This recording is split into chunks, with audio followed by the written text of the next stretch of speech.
C'est la panique générale au sein de la France après l'investiture et la prise du pouvoir de M. Donald Trump.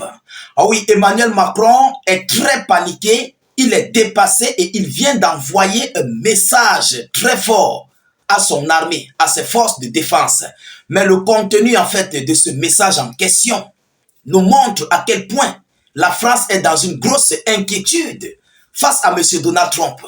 Alors, mesdames, mesdemoiselles et messieurs, vous savez que M. Donald Trump n'a pas invité Emmanuel Macron, Volodymyr Zelensky et d'autres dirigeants d'ailleurs de l'Union européenne et partout à travers le monde. Alors, face à cette situation et face au discours de M. Donald Trump qu'il a tenu après son investiture, les alliés du bloc de l'Europe sont paniqués, mais plus précisément la France que nous allons parler dans cette vidéoconférence. Alors, Emmanuel Macron a envoyé un message à ses forces de défense par rapport à ce conflit russo-ukrainien. Mais le contenu en question que je vais vous relayer tout à l'heure, vous-même vous allez comprendre. Alors, sans toutefois tarder, allons-y donc dans les profondeurs. Mais avant tout, avant de continuer, rassurez-vous d'avoir mis des j'aime. Mettez beaucoup de j'aime. Voilà. Regardez et vérifiez si vous avez mis des j'aime. Abonnez-vous pour ceux-là qui ne sont pas encore abonnés à nos pages Facebook, YouTube, État d'urgence. Ceux qui ne sont pas encore abonnés, faites-le et activez les cloches de notification pour ne plus rater nos prochaines vidéos d'actualité. Mettez suffisamment de commentaires, même si vous n'avez rien à écrire. Mettez salut État d'urgence en commentaire. Alors, Macron dit quoi à ses forces de défense? La guerre en Ukraine ne se terminera pas demain ni après-demain, prévient Emmanuel Macron à son armée. Donc, en d'autres termes, c'est un ultimatum, c'est une mise en garde, c'est une alerte que Macron vient de lancer à ses forces de défense et de sécurité. Mais pourquoi il le dit? Pourquoi il le dit? That is the question. Pourquoi Macron dit cela à ses forces de défense? Chers dames, chers messieurs, on va aller dans les décorticages, mais permettez-moi de continuer d'abord dans l'annonce de M. Macron. Alors, il dit, je cite, lors de ses vœux aux armées qu'il a prononcés depuis le commandement de l'appui terrestre numérique et cyber près de Rennes, le président français a lancé un avertissement à peine voilé à la future administration de Donald Trump. Donc, la cérémonie d'investiture comme 47e président des États-Unis va commencer. Vous comprenez?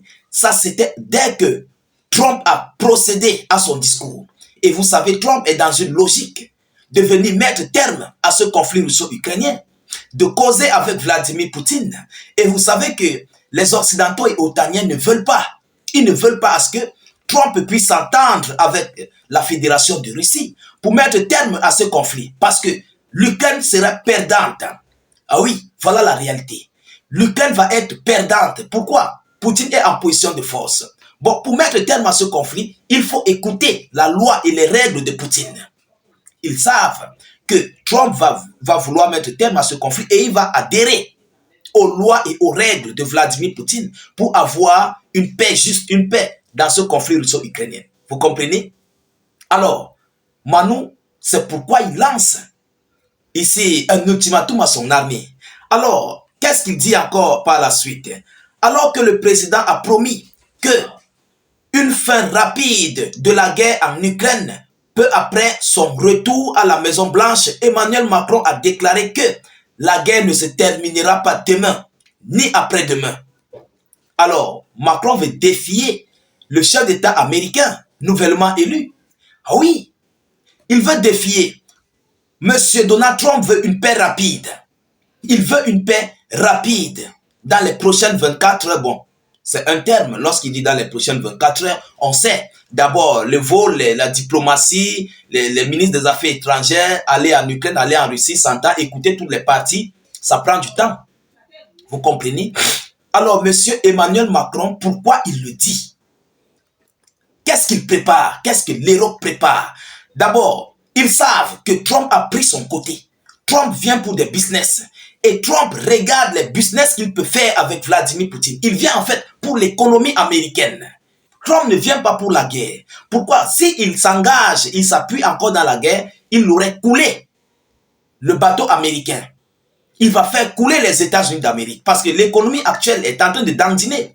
Donc, il faut la Chine, il faut la Fédération de Russie qui a environ 180 millions d'habitants, la Chine qui a plus d'1 milliard d'habitants et d'autres pays. Donc, en matière économique, c'est un gros business, c'est un gros paquet. Ah oui, c'est un gros paquet. Par contre, les Occidentaux, eux, ils calculent leurs intérêts en Ukraine. Donc, les ressources minières. Alors, Manu est remonté. Il n'est pas le seul. Lui, au moins, il a osé parler ce que les autres disent dans les sourdines. Emmanuel Macron a parlé. Nous allons entrer encore plus bas dans ces déclarations. Alors, il dit, je cite, « Il ne peut y avoir de paix et de sécurité en Europe sans les Européens et sans qu'elle ne soit négociée par les Européens, a fait valoir le chef de l'État français. Il a ajouté que ça d'abord c'est un danger. Il veut défier en fait les États-Unis d'Amérique. Ah oui, Macron veut défier M. Donald Trump. Est-ce que vous vous rendez compte? Chers dames, chers messieurs, écoutez encore cette partie. Il ne peut y avoir de paix et de sécurité en Europe sans les Européens et sans qu'elle ne soit négociée par les Européens. Ce qui veut dire quoi? Monsieur Donald Trump, comme tu viens là, comme tu ne nous as pas invités à ton investiture, tu dis venir gérer la paix ici, en Europe, sur le territoire européen. Bon, il faut savoir, l'Ukraine, la Russie, ils font partie du territoire européen, vous comprenez? Mais ce que, bon, la Russie est dans le sud, vous voyez? Donc, ça, tout ça, en fait, c'est le continent européen. Vous comprenez? Alors, il envoie un message à Emmanuel, à M. Donald Trump, que en Europe, il ne peut y avoir de paix ici, seulement avec des négociations avec les Européens. Mais si c'est sans les Européens, il n'y aura pas de paix ou bien de négociation. C'est un bras de fer. Mesdames et messieurs, c'est fort, hein? Alors, il continue en disant, l'enjeu aujourd'hui, c'est de donner les moyens à l'Ukraine de durer et d'entrer dans toute future négociation en position de force. L'enjeu demain, quand les hostilités s'arrêteront, sera de donner à l'Ukraine des garanties contre tout retour à la guerre sur son territoire et des assurances pour notre propre sécurité, a déclaré Emmanuel Macron. Voilà ce qu'il a déclaré. Il vient de déclarer la guerre à M. Donald Trump. Chers dames, chers messieurs, à peine arrivé au pouvoir, on commence à déclarer officiellement la guerre à Trump. L'heure est grave. Ah oui, l'heure est très très grave. Qu'est-ce qui va se passer?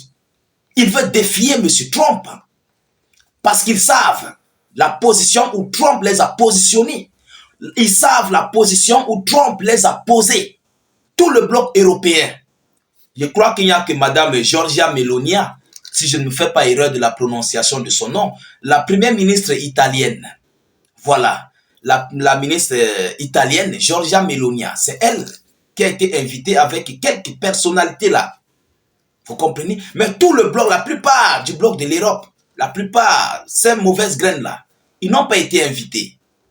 Oui, ils n'ont pas été invités. Et politiquement parlant, c'est un mauvais message, c'est un mauvais signal à l'entrée de Donald Trump.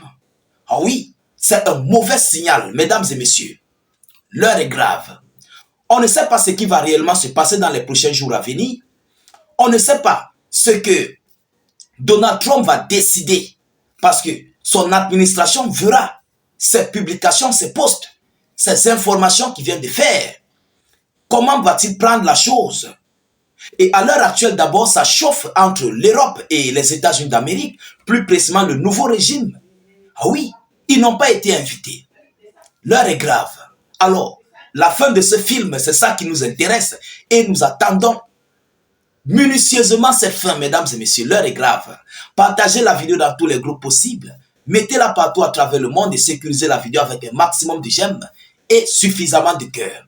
N'hésitez pas de vous abonner à nos différents canaux de réalisation YouTube, Facebook. Surtout, je vous prie encore une fois de plus de cliquer sur la cloche de notification pour ne plus rater nos prochaines vidéos d'actualité. Mettez suffisamment de commentaires, même si vous n'avez rien à écrire, vous pouvez faire des cœurs ou vous écrivez salut état d'urgence en commentaire ou encore vive la paix dans le monde. Je vous reviens tout à l'heure pour une prochaine série d'actualités. Soyez encore salués une fois de plus. Ciao, ciao.